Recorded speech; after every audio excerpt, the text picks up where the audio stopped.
Good morning दोस्तों, कैसे हैं आप? आज हम लोग इस वीडियो में उत्तराखंड जीके 2025 का पार्ट 1 देखेंगे। इस सीरीज़ में आपको उत्तराखंड जीके के मोस्ट इम्पोर्टेंट क्वेश्चन देखने को मिलेंगे, जो आपको यूके पीसीएस और यूके ट्रिपल एससी के जितने भी एग्ज़ाम होने हैं, उन सभी में ये क्वेश्चंस आपकी काफ़ी मदद करेंगे।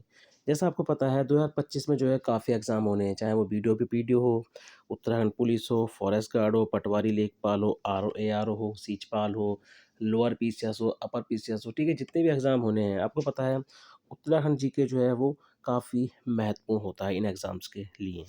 तो चलिए वीडियो को शुरू करते हैं। तो आज का पहला क्वेश्चन हो जाएगा, निम्न में से कौन सा आभूषण हाथ में धारण नहीं किया जाता है? गोखले, धागुली, पोंछी या फिर डी बिड? तो निम्न में से कौन सा आभूषण है जो हाथ में धारण नहीं किया जाता है? तो इसका राइट आंसर हो जाएगा ऑप्शन डी, विड। देखिए विड जो है ये नाक में धारण किया जाता है, ठीक है? नाक में पहना जाने वाला एक स्वर्ण आभूषण है। कैसा है ये? स्वर्ण आभूषण है जिसे जोहारी लोग पहनते हैं, ठीक है? जिसको जोहारी लोग पहनते हैं। अगला क्वेश्चन हो जाएगा, निम्न में से कौन सा नृत्य है जो महाभारत की कथाओं पर आधारित है? काफ़ी महत्वपूर्ण क्वेश्चन है ये। तो निम्न में से कौन सा नृत्य है जो महाभारत की कथाओं पर आधारित है? खड़िया नृत्य, बुड़ियात नृत्य, हारुल नृत्य या फिर ढी भगनोल नृत्य? तो इसका जो राइट आंसर हो जाएगा ये हो जाएगा हारुल नृत्य। हारुल नृत्य देखिए जोन सारियों द्वारा, याद रखना, जोन सारियों द्वारा रमतुल्ला, याद रखना, हारुल नृत्य में सबसे महत्वपूर्ण है रमतुल्ला वाद्य यंत्र, ठीक है? तो रमतुल्ला वाद्य यंत्र के साथ किया जाता है हारुल नृत्य। तो कई बार क्वेश्चन बना है कि हारुल नृत्य जो है किस वाद्य यंत्र के साथ किया जाता है? तो रमतुल्ला वाद्य यंत्र के साथ किया जाता है।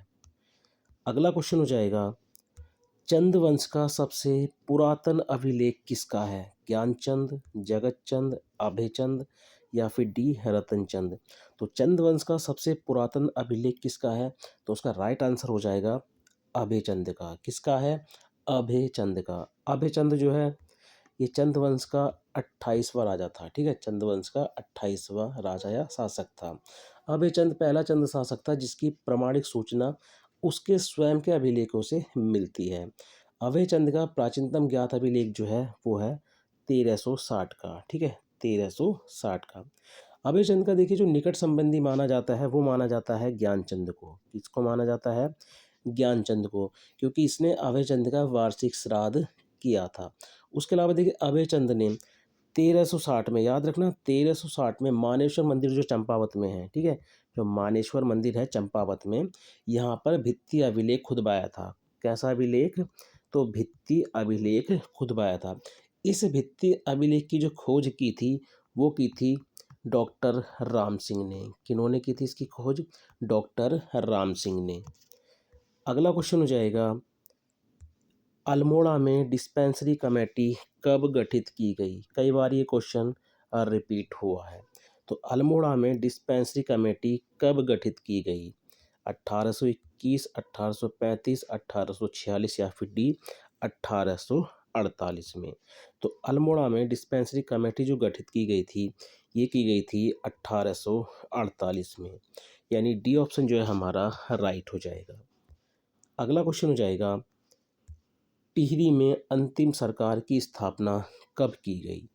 तो टिहरी में अंतिम सरकार की स्थापना कब की गई? 15 अगस्त 1947, 15 फरवरी 1948, 26 जनवरी 1950 या फिर डी इनमें से कोई नहीं?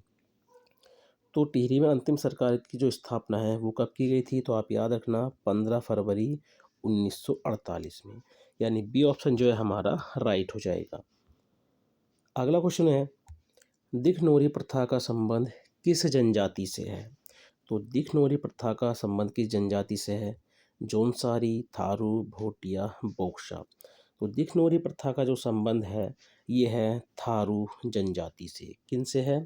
थारू जनजाति से।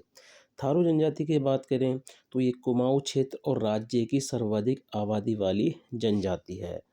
90% जनजाति जो है थारू जनजाति उधम सिंह नगर में वास करती है।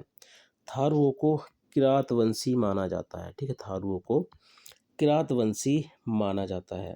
थारू जनजाति कई गोत्रों में बटी हुई है जिसे क्या कहा जाता है? कुरी। क्या कहा जाता है? कुरी। अब देखिए इनमें आपने प्रथा याद रखनी है, दो प्रथा हैं जो काफ़ी महत्वपूर्ण है। एक तो है तीन तीन टिक तीन टिकटी प्रथा, दूसरी है लठ भरवा भोज। ठीक है, लठ भरवा भोज। तो ये दो प्रथाएं जो एग्जाम में काफ़ी पूछी जाती हैं। उसके अलावा देखिए थारू जनजाति के लोग वनों में आखेट करने को क्या बोलते हैं? खावर। क्या बोलते हैं? खावर। तो इस पॉइंट को भी आप याद रखेंगे। थारू समाज जो होता है ये मात्र सत्तात्मक होता है। ठीक है, थारू समाज जो होता है मात्र सत्तात्मक होता है। अगला क्वेश्चन हो जाएगा, फॉरेस्ट ग्रीवेंस कमेटी ने अपनी रिपोर्ट कब दी? 21 अप्रैल 1921, 15 जुलाई 1921, 28 अक्टूबर 1921, 27 सितंबर 1921। तो देखिए फॉरेस्ट ग्रीवेंस कमेटी ने जो अपनी रिपोर्ट दी थी ये दी थी 28 अक्टूबर 1921 में। फॉरेस्ट ग्रीवेंस कमेटी के गठन की बात करें तो इसका गठन हुआ था 13 अप्रैल 1921 में। ठीक है, 13 अप्रैल 1921 में। और इसके अध्यक्ष जो बने थे वो बने थे पी वेडम। कौन बने थे इसके अध्यक्ष? तो पी वेडम जो है इसके अध्यक्ष बने थे। और इसका उद्देश्य क्या था? जनता में व्याप्त वन कष्ट जो वन थे, ठीक है, वन कष्ट थे उनको दूर करने के लिए जो है फॉरेस्ट ग्रीवेंस कमेटी का गठन किया गया था। अगला क्वेश्चन हो जाएगा, श्रीपुर लीला रचना किसकी है? श्याम परमार, लीलानंद कोटनाला। ठीक है, कोटनाला है, लीलानंद कोटनाला, हरिदत्त शास्त्री, जटाधर मिश्र। तो देखिए श्रीपुर लीला रचना जो है ये लीलानंद कोटनाला जी की है। इनकी रचना आपको पता है क्लर्क में भी पूछी गई थी। कौन सी? छंदमाला। कौन सी गाइज? छंदमाला। तो छंदमाला, श्रीपुर लीला और एक है बिरह, ये आपने याद रखनी है। उसके अलावा श्याम परमार की बात करें तो जो इनकी रचना है भारतीय लोक साहित्य। कौन सी है? भारतीय लोक साहित्य रचना या कह सकते हैं इनकी पुस्तक। हरिदत्त शास्त्री की बात करें तो इनकी पुस्तक है गढ़वाल। ठीक है, गढ़वाल भूगोल। तो गढ़वाल भूगोल जो है ये हरिदत्त शास्त्री की है। जटाधर मिश्र की बात करें तो इनकी पुस्तक है फतेह शाह कर्ण। कौन सी है? फतेह शाह कर्ण। तो फतेह शाह कर्ण जो रचना है ये जटाधर मिश्र की है। अगला क्वेश्चन हो जाएगा, नरेंद्र शाह ने टिहरी में प्रथम बार जनगणना कब कराई? काफ़ी महत्वपूर्ण क्वेश्चन है। 1919, 1921, 1925 या फिर डी 1928। तो नरेंद्र शाह ने टिहरी में प्रथम बार जो जनगणना कराई थी ये 1921 में कराई थी। अब देखिए इनसे संबंधित कुछ महत्वपूर्ण क्वेश्चन है। नरेंद्र शाह को जो है गढ़वाल का, याद रखना, गढ़वाल का शेर शाह सूरी, ठीक है, शेर शाह सूरी कहा जाता है। कृषि बैंक की स्थापना जो कराई थी, कृषि बैंक की स्थापना वो भी किन्होंने कराई थी? नरेंद्र शाह ने कराई थी और 1920 में। टिहरी में हाई कोर्ट की स्थापना भी इन्होंने कराई थी कब? 1938 में। रेड क्रॉस सोसाइटी की स्थापना 1934 में कराई गई थी। ठीक है, और टिहरी में देखिए टीका विधान पारित इन्हीं के द्वारा किया गया था 1943 में। अगला क्वेश्चन हो जाएगा, शेखर जोशी को किस रचना के लिए महावीर प्रसाद द्विवेदी पुरस्कार 1987 मिला?